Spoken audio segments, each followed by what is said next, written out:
Welcome to Love and Live Abundantly. I'm Ilona. I'm Bill. Do you want to love more effectively? Do you want to live fully and love more courageously? We talk about what all that means and how you can achieve it. Join us.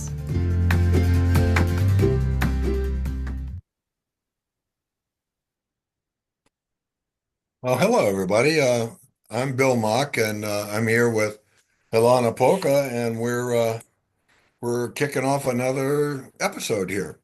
And we're going to talk generally about mental health myths and how they can keep you stuck.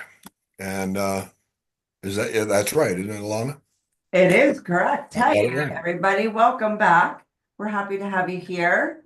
Yeah, we are going to be talking about, the thoughts that keep us back, the thoughts that keep us from the dreams that we want, from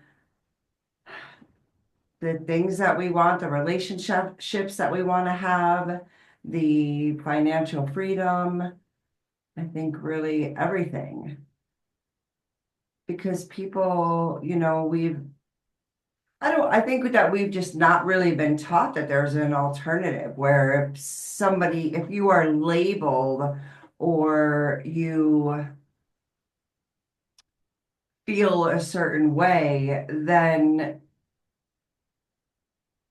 you can become that more, or you feel like you have to stay that, and you're not able to make those changes to not be like that anymore. Right? Yeah. Yes. I beg your pardon. You're fine. It's hay fever time. Oh yeah, it is. No, I get it. And so, we don't have to stay stuck, and those things don't have to be true. We can create new habits and do different things to create the life that we really want. Yeah, the problem is that in order to change, we have to be patient and understand that whole issue of time, that time takes time. And many of us want what we want when we want it. And I don't necessarily like the word change. I feel people can be resistant to that word change. So I feel like in their transformation, they're transforming into who they really want to be. It just sounds a little different, right? I'm sure on one of these episodes we've talked about some of those things. And it's just like people don't necessarily like to want to learn, right? They want to discover. Just one of those. Sure. Feels like, yeah, okay, all right. Okay. So we were talking, before the recording about, what some of those look like, and I should be over this by now, or I'm just wired this way, right? Like I think that maybe the audience needs some examples of that so that they understand what we're talking about, right? Because I think people hear or think those thoughts all the time. They don't necessarily know that they can rewire their brain and retrain their brain, and that it's just a thought. It doesn't have to determine their entire life. Those are two good examples. Another one that's maybe a little more subtle, but just as damning is what's wrong with me? And if I keep saying to myself, "What's wrong with me? What's wrong with me? What's wrong with me?" It's me saying that I am fundamentally flawed in some way, and I can become discouraged in two ways. One is because I don't want to believe there's something fundamentally wrong with me, and the second thing is, even if I don't think there's something fundamentally wrong with me, then I must be stupid because I keep making the same mistakes over and over and over again. And either way, it's phenomenally discouraging, and it's no wonder that folks sometimes don't feel real enthusiastic about doing things in their world to make things happen differently. Well, and I think that we're not necessarily taught that, right? We're not taught that in school. In school, when we're growing up, I feel like it's very strategic. There's certain things that have to be covered. And what school today I think might be a little bit different, but when I was growing up, we didn't talk about our emotions or, things that were going on or the negative thoughts. You would have to go to the school counselor. And even at that time, I don't know that they really would have been equipped, right? I don't know. But definitely not proactive. I feel like we need to be a little bit more proactive in life with these kinds of tools that we talk about. I would love for, kids in kindergarten and first, second, like to be part of their core foundation that these thoughts don't have to be their future. Right. I think that, there's a lot of kids that experience trauma, and or it could simply be, like the case with me when I was in sixth grade and I brought the wrong item in for a class project and the teacher yelled at me and I wanted to crawl in the corner and die. Um, and what did I think about myself from that experience? I could tell you that keep my mouth shut, that I don't listen to direction. And I think that it depends on who we are and what our perception is, right? Because the same thing could have happened to you, and you look at it and you're like, why would you think of yourself like that based off of that experience, right? So I think it's personal, which is part of our character. That's a You might have chosen a better example, um, a better comparison because, or maybe you chose the best one because I went to all Catholic schools all the way through the point where I got thrown out of Catholic college, um, once.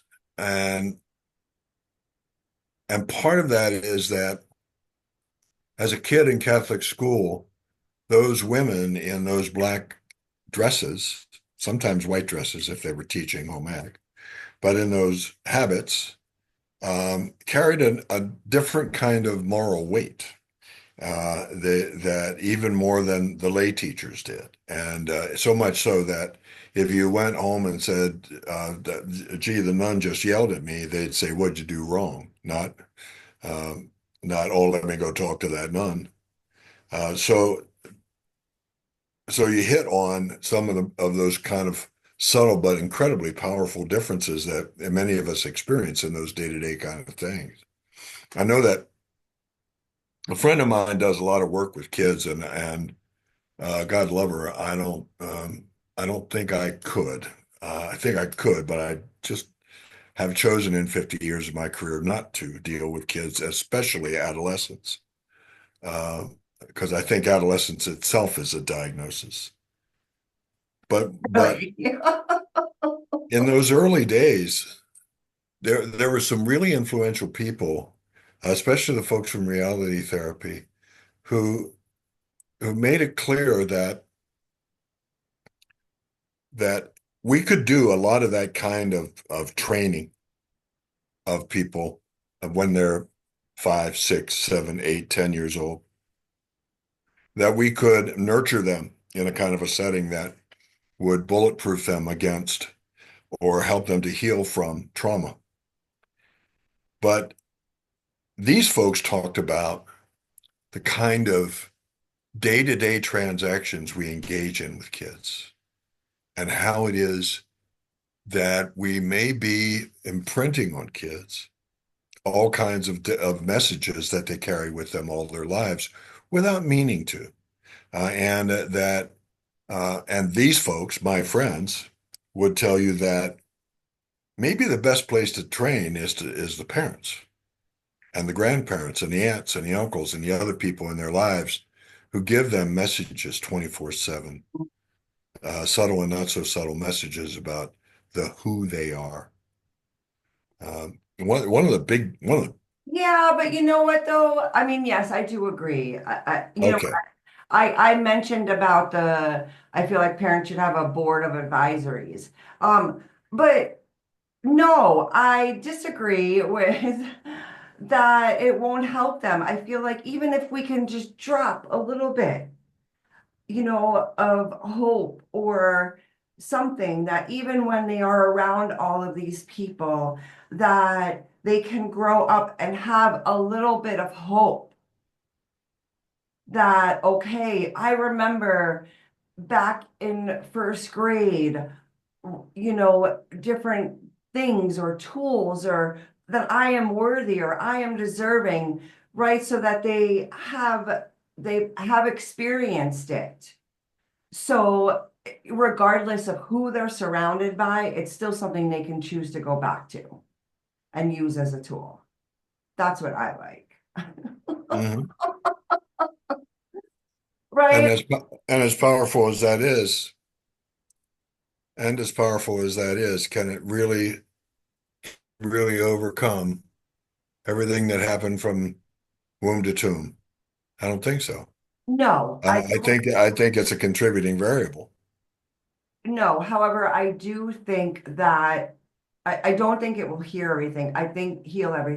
I do think that it will lead somebody on the path to healing because they'll remember that and say, oh, I feel like I'm not worthy. However, I remember back in the day when that teacher or that professor or that speaker, said that regardless of what happens in my life and how people treat me or the experiences that I've had, that I somewhere deep inside me, even with all this crap that's going on around me, just a little glimmer of hope because there's people who don't have hope and they think that they're stuck where they are. And so I feel like if we can imprint them a little bit when they're younger, that it'll help throughout their life when they need it. Well, I know that it's popular nowadays to talk about the deleterious effect that these one-eyed monsters have, those iPhones have on kids, and their exposure at younger and younger and younger ages. And I think part of it that never gets talked about is they spend so much time peering into that screen that they don't have as much time, much face time with real, live, honest to God human beings who can validate them. Um, and maybe it's as damning to have a life where you don't have any of that, as it is to have any kind of validation, negative or positive. Maybe that's worse than maybe having none at all is worse. And I fear that they get a message about how the world is from that little screen, and doesn't help them when they encounter real life human beings out there. But I mean, I feel like that happens anyway. You know, like I mean, this, there's plenty of parents out there who shelter their kids and hide things from them and never say no and think that they're giving their kid, this great life that they didn't have. And I understand that. I understand, like I was just thinking of a friend who, she does this work because her son, and she wants to be able to, um, her son is, I don't know, 8 or 9 and wants to go to professional baseball leagues. And so to be able to have the money to do that for him and the support and the schedule, um, and so I get that. Right, but then your kid turns 18, 20, and then they can't handle being in college because they think that there's not going to be experiences that get them down, or that they're going to be told no sometimes, and that life doesn't work that way. So I feel that even if they're like, regardless of the phones, that was still happening in parenting, right? Maybe, Yeah. maybe. And I think that, yeah, it is a problem, I mean, people pick up their phones as soon as they wake up in the morning. And they let the phone determine their entire day. And as great as technology is advances, it's also not good for our brains. I took this brain class last week, and they were talking about, and I use AI, right? But I usually will put in what I want to say and then have it just reworded a little bit. And then fine tune it so that it's more personal to me. But so I'm still thinking, right? I'm still thinking as I'm responding because I want it to respond like it would me. But there's people who use AI who just put the prompt in and they're not even using their brains anymore. Right. And so we take things, everything is just so easy as a scroll, that it's not triggering our brains to want to learn more, and that's not good for Alzheimer's. That may be true. I don't know if there have been any studies on that, but one of the latest studies was that people in the United States over the age of 12 are averaging 4.7 hours a day looking at a screen. Wow. Oh yeah, mine I get the report weekly. I do. I get the report weekly on my time, and I'm on there like 6 hours, 7 hours. Yeah. Yeah, we've got my granddaughter. Let's get a little personal here. Uh, her folks have uh, there's apparently an app you can get. You know how tech savvy I am, but there's apparently an app you can get that you can put on your kid's phone that limits the total net time through the course of a day, and it makes them be more selective about what they go in there for. And there are times when she does that for research, and there are times when she does that for fun. But she has to make a judgment about which is more important to her during that. I think it's an hour and a half during the entire day. Um, and I think there's a message that her parents send to her that I think is very growthful, and that is, um, yeah, we're not going to ban you from the phone because honestly, we're not of a mindset that you're irresponsible and can't be trusted. We're actually of a mindset that you are responsible and can be trusted, and that you can, in fact, when required to do so, make smart decisions. And I must say that she always was inclined to be that way, but it was nice for her to have a demonstrable opportunity to do that. Yeah, that's really reinforcing, I think. Yeah. Maybe that's what I need to do, is put a timer on my phone, you know. Well, I'll call my granddaughter and ask what the name of the app is, and Please then do. you can do it, and because you know that Yeah. I won't be able to. Yeah. And I would be interested to see what that, how that helps my day. It'd be interesting. Yeah. That the reason I introduced that notion was there was somewhere in the back, there was a thread going on in the back of my head, and that is that one of the things that um, I learned in a class years ago with these friends of mine who do this business with kids is that we unconsciously say things in ways where we're trying to send a message, and the message that we ultimately send is not about what the person did or what what actions they took or what decisions they made. That the message wasn't about that, although we intended it to be. But it came out as a message about their essential self. You're a, not that was a really a bad thing that you did. That was unconscionable, or that was wrong, or that there's a better way to do that. And we're going to have consequences and all the rest of that stuff that parents talk about. Uh, but too often we say things like "you're a bad girl," and yeah. So what did you do? You spilt your orange lemonade. Uh, that doesn't make you a bad girl, but you hear that language used so commonly. And there was a thing, I'll share this with you, that just knocked me on my tail.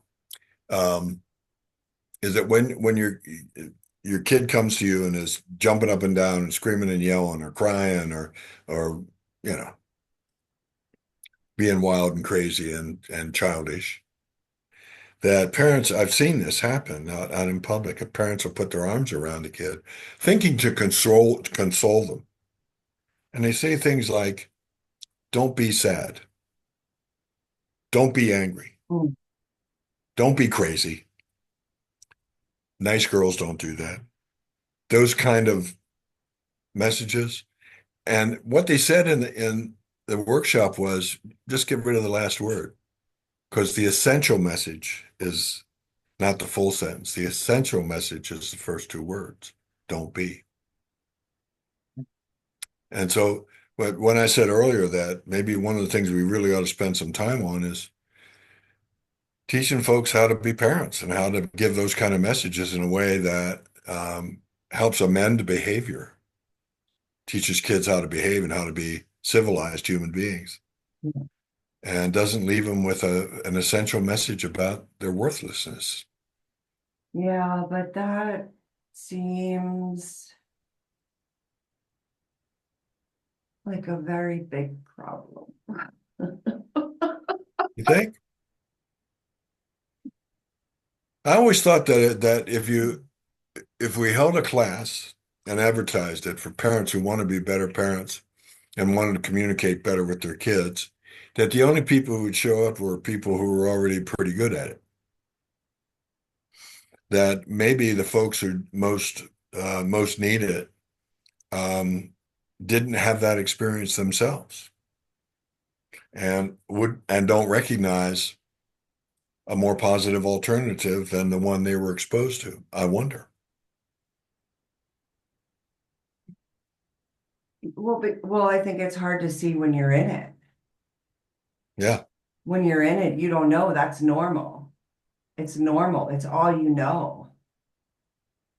It's all you know. I mean, because I think about myself, leaving New York. That really, well, and then I came out here and I started doing a lot of personal development work. So then when I started healing myself, it was like, oh, yowza.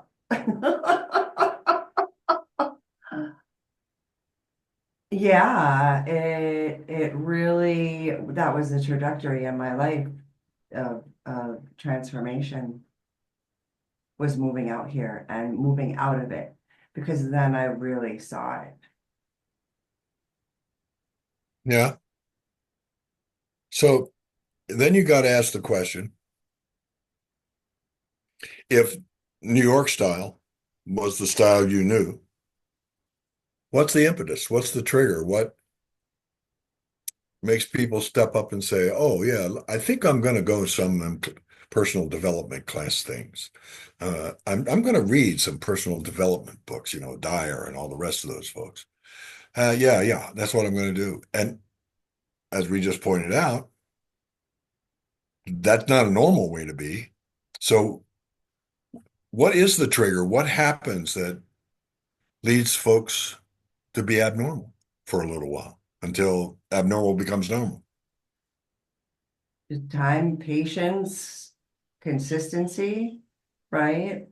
Is that what you're asking? Like Yeah. how can they do to the, Yeah, yeah. but what's the trigger? Oh, the trigger, I would say, it could be they have, they can't keep a relationship. They're always broke. They always say yes. They have no boundaries, right? Because they go into those trauma responses that we talked about in the other session episode. Um, So and they have to hit some kind of bottom yeah, that's what I believe. Or yeah, there's got to be frustration and, like, why do I keep ending up here? Or why is this happening to me? over and over and over. And over and over. Yeah. What's the old saying? If you keep doing what you always did, you'll always get what you always got. Yep. I get that. And yet I know people who have hit bottom so hard that they've cracked it. And it didn't cause that kind of reexamination. Um, so what is it? I wonder if we'll ever discover, or if it's an entirely individual, unique kind of thing that has to happen to a person when they crash. Well, and that's why like I want to teach the young kids, right? Because I feel that I didn't learn about personal development until, I mean, even though my degree's in psychology, I didn't think of it as personal development. Um,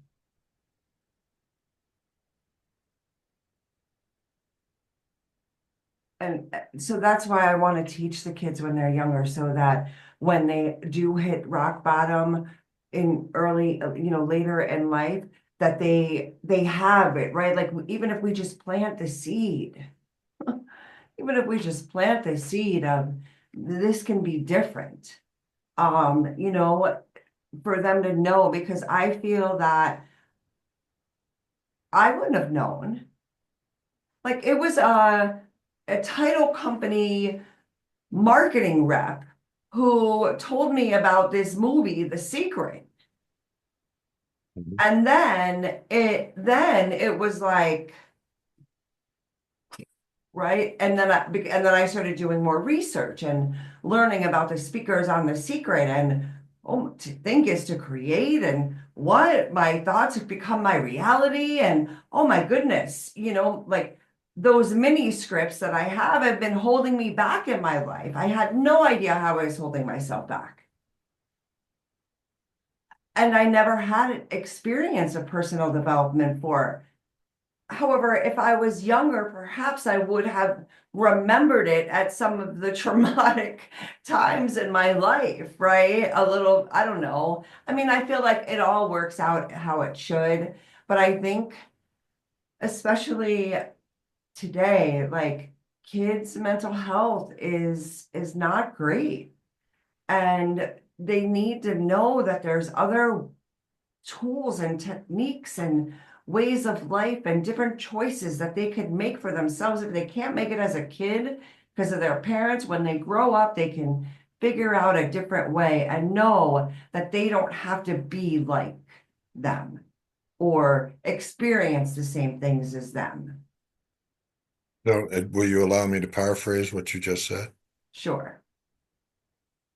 You're Don't get exposed too to technical. possibilities. You're exposed. No, come on. You're exposed to possibilities. Yes. happy accident. Yes. A lot of people don't get that. It's it's tough if you crash so hard that you're living in a paper bag or a cardboard box on the street. You might not be lucky and be exposed to the possibility. Yeah. Yeah. What a blessing. Absolutely. Absolutely. However, So I also feel like there was something in me from when I was a little girl. Like I was like the light. I think that's why my mom left my dad. I think like I just brought a different light to this world. And so I felt like it was in me.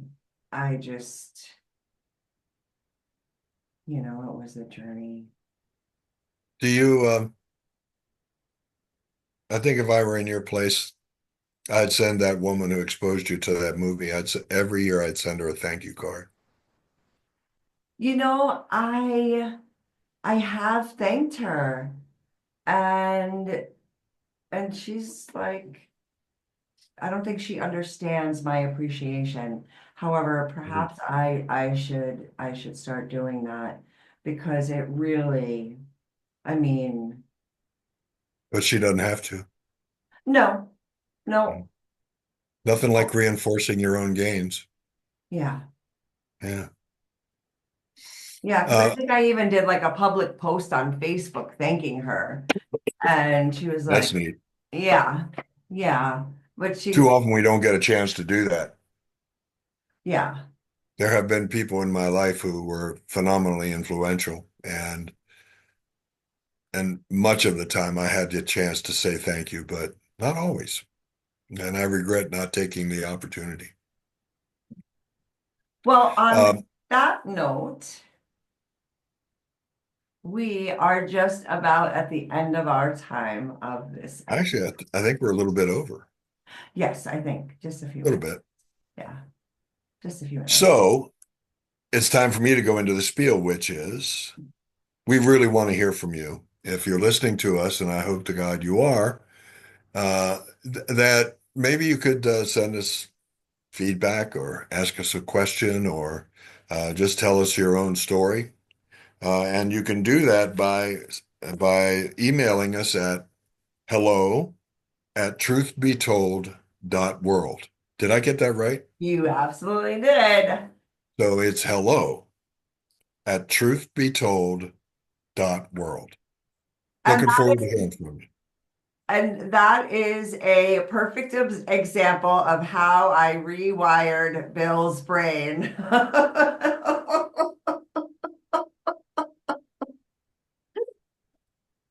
I thought that was funny. Clearly. Bye, everybody. Bye.